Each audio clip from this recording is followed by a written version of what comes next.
Hi everyone, welcome back to my channel. আজ আমি আপনাদের সাথে দু রকমের মোচার রেসিপি শেয়ার করব। একদম নিরামিষভাবে তৈরি করব মোচার রেসিপিগুলো, আর খেতে কিন্তু দুর্দান্ত লাগে। একদমই সিম্পলভাবে রেসিপিগুলো বানিয়েছি। তো চলুন দেরি না করে দেখে নেওয়া যাক আজকের এই দু রকম মোচার রেসিপি। আজকের এই মোচার রেসিপিটি তৈরি করার জন্য মোচাটাকে আগের থেকে ধুয়ে কেটে তারপর মোচাটাকে নুন আর হলুদ দিয়ে সেদ্ধ করে নিয়েছি। মোচা সেদ্ধ করার সময় যে জলটা দেওয়া হয়েছিল সেটা কিন্তু ফেলবে না, একসাথে এইভাবে রেখে দিবেন, সেটা রেসিপিতে ইউজ করব।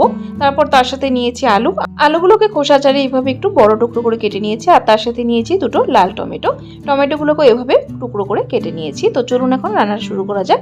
তার জন্য এখানে একটা কড়াই বসিয়ে দিয়েছি গ্যাসের ফ্লেম জ্বালিয়ে। কড়াইটা গরম হয়ে গেলে এর মধ্যে দিয়ে দিব পরিমাণ মতো সরষের তেল। রান্নাটা আমি সরষের তেল দিয়ে করছি, আপনারা চাইলে সাদা তেল দিয়েও করতে পারেন। তেলটা গরম হয়ে গেলে এর মধ্যে আগে আলুগুলো ফ্রাই করে নেব। কেটে রাখা আলুগুলো তেলের মধ্যে ছেড়ে দেব। সো বন্ধুরা, আলুগুলো দিয়ে দিয়েছি। এখন আলুর মধ্যে সামান্য পরিমাণ নুন আর সামান্য পরিমাণ হলুদ গুঁড়ো দিয়ে আলুগুলোকে সুন্দর লালচে করে ফ্রাই করে নেব। এইদিকে আলুটা ফ্রাই হতে হতে চলুন একটা মশলা তৈরি করব, গুঁড়ো মশলার পেস্ট। এখানে একটা বলে নিয়ে নিলাম 1 টিস্পুন পরিমাণ হলুদ গুঁড়ো, 1 টিস্পুন পরিমাণ লাল লঙ্কা গুঁড়ো, তারপর নিয়ে নিলাম 1 টিস্পুন পরিমাণ ধনে গুঁড়ো, আর নিয়ে নিলাম 1 টিস্পুন পরিমাণ জিরে গুঁড়ো। এখন এর মধ্যে অল্প একটু জল দিয়ে ভালো করে গুলে রেখে দেবো সাইডে। তো চলুন এখন আলুগুলো দেখে নিচ্ছি। এদিকে দেখুন আলুগুলো কিন্তু আমার ফ্রাই করে নেওয়া হয়ে গেছে। এখন আলুগুলোকে একটা আলাদা পাত্রে তুলে রেখে দেবো। তো দেখুন বন্ধুরা, আলু ফ্রাই করে তুলে নিয়েছি। এখন সেম তেলের মধ্যেই রান্নাটা শুরু করব।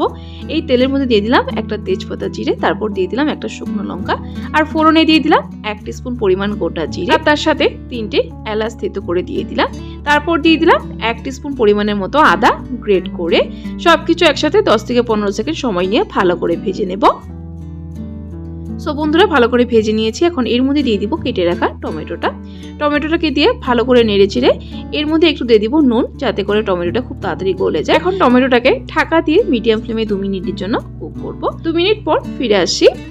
সো বন্ধুরা, 2 মিনিট হয়ে গেছে। 2 মিনিট পর ঢাকনাটা তুলে দিয়ে দেখে নিচ্ছি। দেখুন টমেটো কিন্তু প্রায় গলে গেছে, নরম হয়ে গেছে।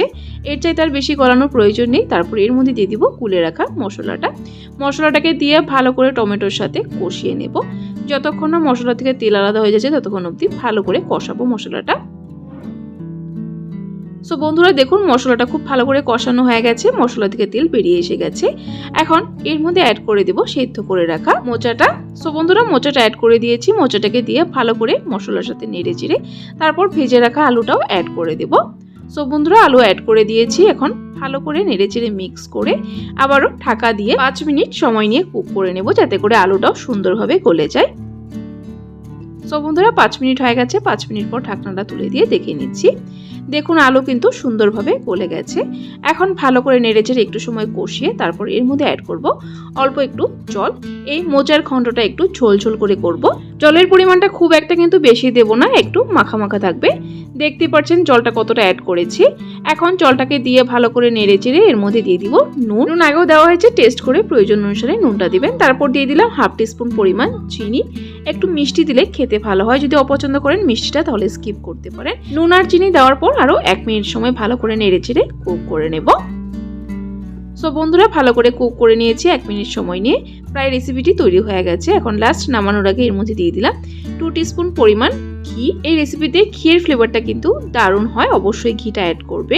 ঘিটাকে দিয়ে ভালো করে নেড়েচেড়ে নামিয়ে নেব। তৈরি হয়ে গেছে আমার মোচার এই রেসিপিটি।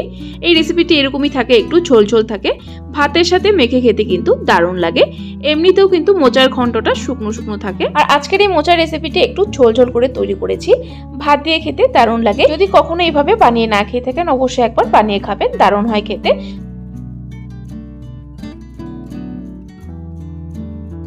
মোচার রেসিপিটি তৈরি করার জন্য এখানে আমি মোচাটাকে বেছে ধুয়ে তারপর নুন হলুদ দিয়ে সেদ্ধ করে নিয়েছি মোচাটাকে। আর একটা মিডিয়াম সাইজের কিন্তু মোচা নিয়েছি এখানে।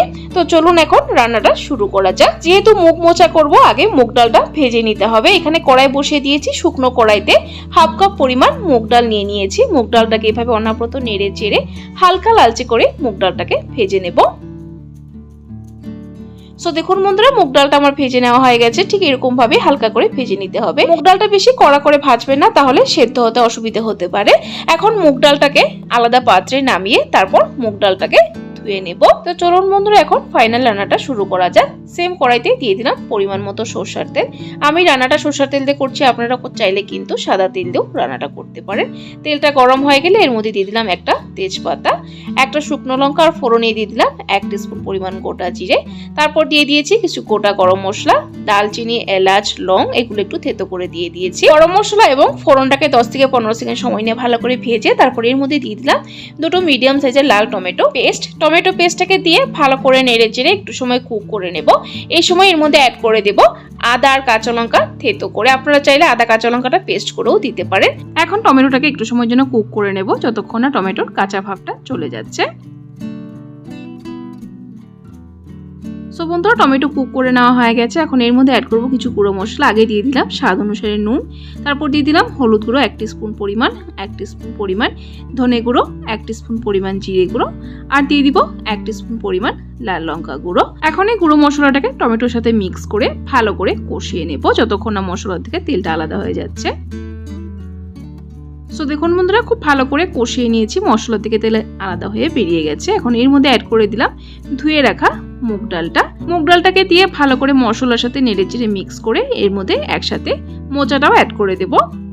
সো বন্ধুরা মোচাও অ্যাড করে দিয়েছি। এখন ভালো করে নেড়েচেড়ে একবার মিক্স করে নেব সবকিছু একসাথে। তারপর এর মধ্যে অ্যাড করে দেব জল পরিমাণ মতো।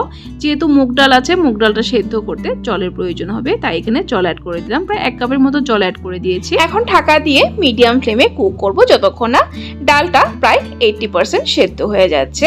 ফিরে আসি ডালটা সেদ্ধ হয়ে যাওয়ার পরই। সো বন্ধুরা প্রায় 6-7 মিনিট হয়ে গেছে। এখন ঢাকনাটা তুলে দিয়ে দেখে নিচ্ছি, জলগুলো কিন্তু একদমই শুকিয়ে গেছে। দেখে নিচ্ছি ডালটা সেদ্ধ হয়েছে কিনা। দেখুন ডালও কিন্তু সুন্দরভাবে সেদ্ধ হয়ে গেছে 80%।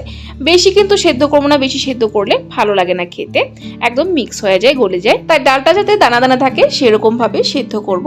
তারপর এর মধ্যে অ্যাড করে দিলাম আবারও নুন আগেও দেওয়া হয়েছে, টেস্ট করে যদি প্রয়োজন হয় তবেই নুনটা দেবেন। তারপর অ্যাড করে দিলাম 1/2 টিস্পুন পরিমাণ চিনি। নুন আর চিনিটাকে দিয়ে ভালো করে নেড়ে চেড়ে মিক্স করে নেব। রেসিপিটি কিন্তু আমার প্রায় তৈরি হয়ে গেছে।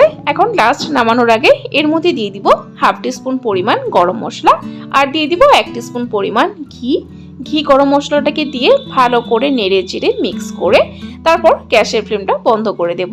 দেখুন তৈরি হয়ে গেছে আমার মুগ মোচা বা মুগ ডাল দিয়ে মোচা রেসিপি। এখন 10 মিনিটের জন্য স্ট্যান্ডিং টাইমে রেখে তারপর সার্ভ করে নেব।